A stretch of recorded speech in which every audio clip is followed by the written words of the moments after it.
So this is Diesel with People News. I'm not an attorney. Don't care to be an attorney.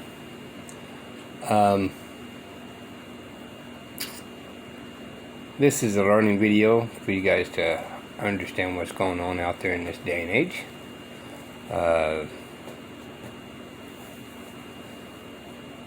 The more I realize and waking up with what's going on around me, the problem, it seems to me at this given time, is actually, to me, proving how the Bible is actually more correct than I initially thought.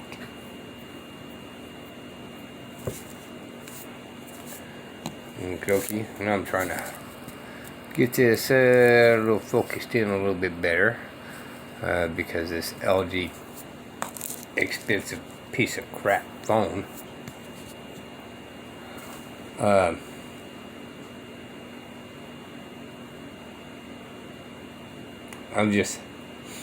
haven't even watched the whole video yet. It's just the beginning of it irritated me already. So you think we live in a free country? Oh yeah? Tell that to these innocent kids. Alright, so coming out of the post-millennial, just a couple days ago, was an exclusive about a Washington public school forcing their student athletes to wear ankle monitors for purposes of COVID segregation, say the parents. Now what's interesting is, JC, can I just toggle between pages? Yeah? Okay. What's interesting is this came out a couple days ago, and this was pretty outrageous, okay? A 15-year-old girl allegedly forced to wear an ankle tracking monitor for volleyball practice at Eatonville High School in Washington State as a condition of participating in team sports. This was required whether you were vaccinated or not. Okay? So let me tell you a little bit about these things. These things are proximity trace, contact tracing software, and social distancing technology. The first thing that was really amusing to me, I mean, I always look for the lighter side because otherwise my head would explode and I might actually, lose my patience as a mom somewhere. You're playing volleyball. This is not the only sport, right? The superintendent said that this is not just for unvaccinated people, it's for vaccinated children as well. And it's a way for the students to know whether they're breaking the social distancing. Okay? Volleyball, basketball, soccer. Right, how do you play those sports? They have an active feedback in the form of visual and audible alarms so the individuals know when to adjust their current distance to a proper social distancing. How does one play How does basketball one do that? football Or volleyball? And keep a 6-foot distance between everybody? What is this? It's stupidity. But here's the thing, JC, this is it. It is about the collection of interaction for contact tracing. That's what this is about. Because you can't say that these student athletes can do their sports. Can a volleyball player stay 6 feet from another volleyball player and play? I mean, I've watched a lot of volleyball. I mean, I watch beach volleyball where there's only like 2 people on the field. They don't even stay 6 feet apart. No. So it can't be about social distancing. It's about contact tracing, and that's what it says here. The mother spoke to an employee of the school as well as the coach and was informed there was a meeting last week discussing the ankle monitoring program for unvaccinated teens, and the program was allegedly designed for contact tracing. There you have it. The Trace Tag device, that's what it's called. Trace Tag device made by a company called Triax. It's about maintaining social distancing guidelines. No, it's not. It's about tracking people. That's funny. It's about tracking people and getting in your business and knowing who you're interacting with, whether they want you to know it or not. Now, here's the thing, JC. The left jumped on this quick. So I'm going to push over here to the next article. High school falsely accused by conservative outlet for forcing unvaccinated teens to wear ankle monitors.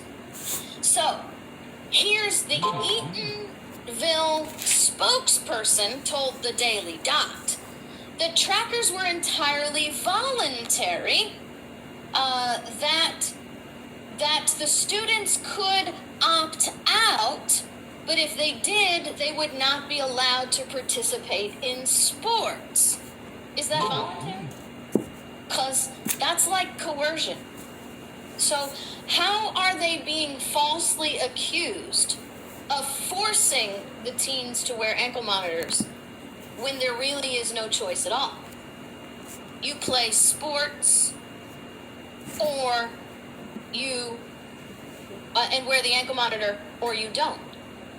But look at how they're trying to totally co-opt the thing. Entirely voluntary. But then revising their statements that they can opt out, but they can't participate in the sports. Now, here's the thing. Go back to this article, the first one, the one from Post-Millennial. You can voluntarily be kicked out. You can be voluntarily kicked out, right? Here's See, it's half true.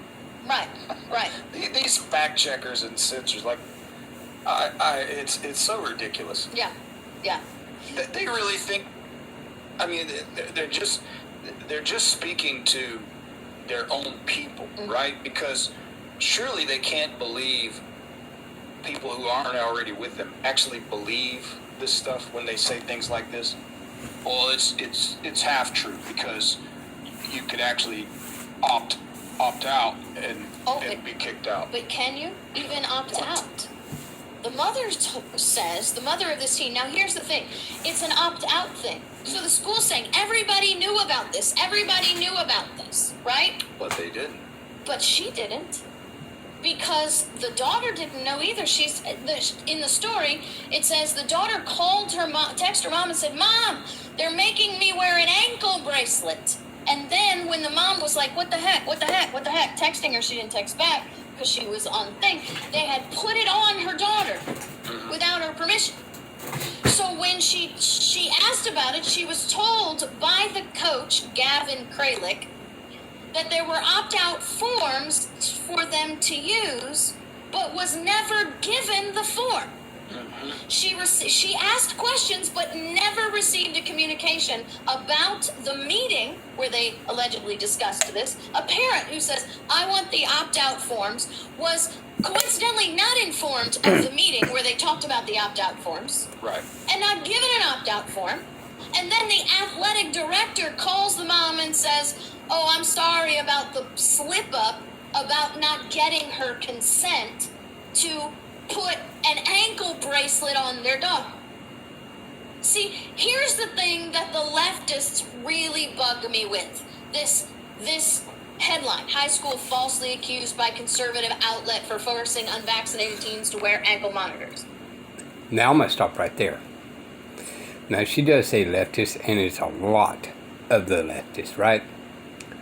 But to be all fair and honest, there's a lot of the right agreeing to this too. More and more every day, it seems like. So even though it may be a leftist idea, the right's following in too, just the same. Or the rights wouldn't have their kids in school at all. So this is a bipartisan thing, believe it or not. Coerced by the leftists. There's nothing in that statement that's true. Everything that the premillennial or is that what they're called? Yeah, premillennial, Postmillennial. postmillennial. That's what I thought. Postmillennial site put up was absolutely true. The mother was not given an opt-out. The daughter was tagged without the mother's permission. She was told either you wear this or you don't play. And then when the mother called and said, I'm taking my daughter out, they told the girl, you have to take that off before your mother comes. You can't let your mother see this. She was not allowed to even take pictures of it while it was on her ankle. You can take it off, but you can't take pictures of it on the ankle. Do you know, let me give you a little legal insight there, right? They didn't want pictures of that thing on that kid's ankle because they knew they were about to get sued and lose really big. Really, really big. And you know what's really interesting? They have now abandoned the program Yeah, and that's all. until they get proper procedure. That's why the media hacks run to their defense to cover for them. Yeah. What was the other publication? Where did that come from? The Daily Dot. Daily Dot. Mm-hmm. The Daily Dot. I saw it on Fox too, but I don't go to the Fox website anymore because there's way too many stinking pop-ups and way too many. How do I get this off? Do your thing, JC. Get us off there. So there's way too many pop-ups and videos and On Fox. on Fox News website. I hate that place. I don't even like to go there. But there you have it, America. Ankle braceleting your kids. Ankle That's what bracelet. they do to prisoners. I mean, Your like kids. felons or. Oh, It's a detention that's like, home detention, Mhm. community detention, community monitoring of accused, people who are accused of crimes. Yeah. That's exactly what it is, people. That's exactly what it is. And this should irritate both sides. Period. Because this is happening, can be happening United States wide, especially if it goes into any sort of type of Supreme Courts with this safety issue that does not exist in the Constitution, by the way. Well, here's the thing. This is not the last you'll see this. I bet somebody in this administration is in trouble because I don't think maybe this was supposed to be leaked out just yet. Or maybe this was like the test platform just to see how people would react and then to know how to tweak the policies and the procedures so they can slip it under the radar. This is what's coming in your government schools, guys. Make no mistake. This is just the test place. They're just running it out there to see what kind of traffic, what kind of chatter they can get about this, and then they're going to run around and fix all their holes and all their cracks and crevices in the policies. And this is coming. I mean, we here in Tampa, Florida, have a mayor, Jane Castor, who has got all the city employees wearing yellow badges that they've been vaccinated. Yeah, now she just announced mandatory vaccinations for every city employee Yeah, in the city of Tampa. in the city of Tampa. In spite of the fact that the governor has said otherwise. So, there's a little problem there Mayor Castor is going to have to deal with legally. But, hey guys, what is that? Back in Legally, them city workers should be able to throw a lawsuit because that was not in the contract when they first began. So, yeah, this may be a little bit of booger, but the sad point of this is that so many people is reacting out of fear.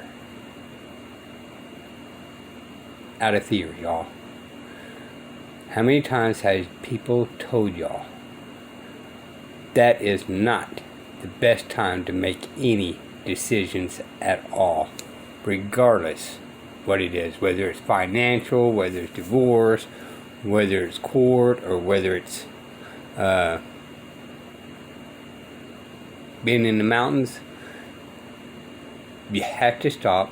You have to take a breath and put your spirit in the present, or your soul in the present, or your mind in the present, however you want to look at it, right? You gotta take a couple of steps back and breathe for a minute and clear your mind. Because the worst decision you can ever do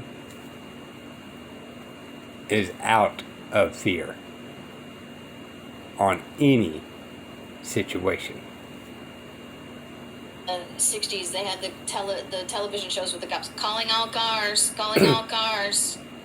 Here I am calling all civil rights attorneys, calling all civil rights attorneys. It is time to stop handling. It's time to start getting really, really involved here, guys. I can't. You know what, JC? Everybody I talk to, Liberty Counsel, Pacific Justice, Swamp. we just can't handle anymore. I can't. JC, how many hours a day do I work? How many days a week? All day. It's incredible. All day, all night, answering questions, helping people save their jobs. I'm not going to say things out loud too much, They're but coming we so just fast that some of them even get lost in the email Yeah, because yeah. they're coming so fast you can't even I can't even find take them within a Mm-mm. day. Oh, I can't even find them within hours. Within hours, yeah. Within hours, I have so many calls, so many emails. Somehow my phone number has gotten out, and people I don't even know all over the world. Can I just say all over the world? Texting me. Look, civil rights attorneys, this is the day you were created for. This is the day you were created for. Help us rescue the perishing. Meanwhile, if you're being threatened, please understand that it's going to take some courage and some virtue, and it's going to take some people willing to walk out and be uncomfortable. You're going to have to walk out and make your own businesses, guys. It's going to come to that because here's the analogy that I like to give, JC. I feel like I know the folks at Liberty Counsel, the folks at Pacific Justice, all these places. We feel like the little boy in that folk tale. Finger in the dike. Finger in a dike, and we just keep doing this, and all we're doing is stopping the little streams. We've got to get together, guys, and we've got to work this out to the end, Justice. Yeah, this is interesting. This is just not going to work. I was going to mention the other day, some in the chat already mentioned the bait and switch that's going on with the so-called FDA approval was a single vaccine, the Pfizer, and it's really being portrayed as just blanket approval of everything, and but you're only talking one vaccine in limited supply. Like it's total charade going on here. The approval is not even, when you read the FDA's rules and regulations, the approval is not the same approval that they give when they give full trial approvals. Yeah. This is a very crafty legal tweaking and loophole finding wording that they're using to describe the kind of approval they're giving. This is not the same kind of approval that they always the polio vaccine is getting. This is not the same kind of approval, guys. So they're covering their backsides, and again, it's just one that is almost approved. I say almost because, whatever. Here's the crazy thing. You can't sue them, right? I was talking to somebody the other day, because all this data is, the adverse reactions, everything is hidden, everything is skewed. Nobody knows the truth. And I want to remind people, how did America find out about what the tobacco companies were doing to enhance and redesign the nicotine that was being put in the cigarettes to make cigarettes like 100 times more addictive than the tobacco that you pull out of the fields? How did they know this? It was because of the tobacco lawsuits. because people sued the tobacco companies, and they were able to force the tobacco companies to show the data, to release their own in-house studies and the manipulations that they did. Plus, the lawsuits against the tobacco companies allowed outside agencies to do the same testings and to find the results. Well, the pharmaceutical companies have learned from the tobacco lawsuits. They have now shook hands and engaged in this unholy marriage with the legislature, so they can't be sued. And since you can't sue them and you can't subpoena them, then the facts will never come out. You will never know. And they will always have the argument of, well, the data just doesn't support what you're saying. And once again, I hate to be that guy. Once again, it's because of a government outside the framework of the Constitution and a people who will not stand up and put them back in their box. Post-constitutional society. Yeah. That's where we are. Anyway, Diesel for We the People News. Till next time. Bye.